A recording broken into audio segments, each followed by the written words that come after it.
Most people are born, but very few ever truly begin to live. They wear names they didn't choose, beliefs they never questioned, and chase dreams that aren't even theirs. And one day, they look in the mirror and see a stranger. You see, the tragedy is not death.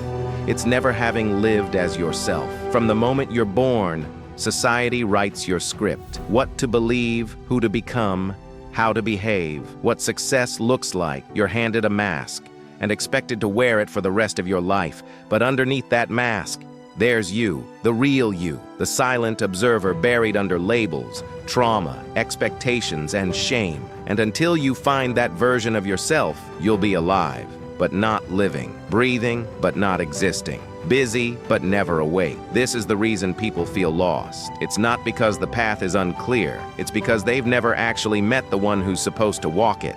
Before you find yourself, you must realize something painful. You've forgotten who you are. As a child, you were whole. You cried when you felt pain.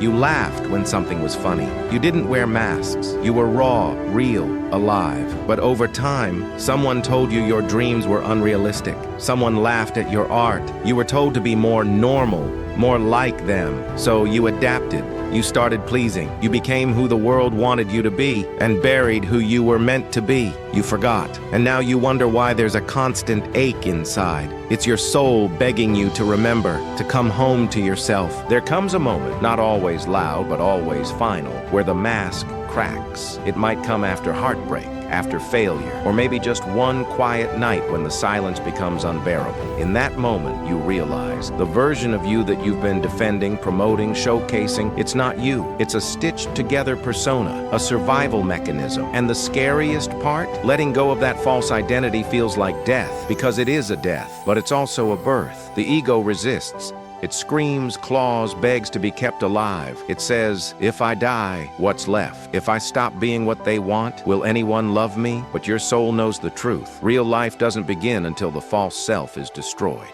It's in the wreckage of that identity, the ashes of who you thought you were, that the real you can rise. When the noise fades, something strange happens. You begin to notice yourself, not the performer, not the people pleaser, not the achiever, the overthinker, the approval addict, but you, the one who's quietly watched everything unfold since the beginning, the one who knows what you love, even if you were told it was wrong, the one who feels deeply, even when you were told to toughen up, the one who's been waiting patiently for you to return. This is the turning point.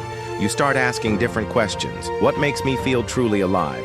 What kind of life feels authentic to me, even if it doesn't impress anyone? What do I need to heal, to become whole again? The journey inward is terrifying, because you have to face all the versions of yourself you abandoned. But it's also the most liberating experience of your life, because the moment you find yourself, you no longer need the world to tell you who you are. Most people chase success, love, freedom, without realizing they're doing it as someone they're not. But you now understand the truth. Life doesn't begin when you get rich. It doesn't begin when others approve. It begins the moment you find yourself and choose to live as that person, unapologetically. From this place, everything changes. You don't seek validation because you validate yourself. You don't fear rejection because you're no longer rejecting yourself. You don't compete because nobody can compete with authenticity. You stop rushing. You stop running.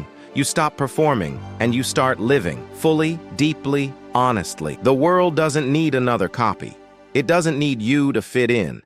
It doesn't need you to chase their version of success. It needs you, the real, raw, awakened you. And your life, your real life, will begin the moment you have the courage to remove the mask, face your reflection, and finally say, "This is who I am. I remember now.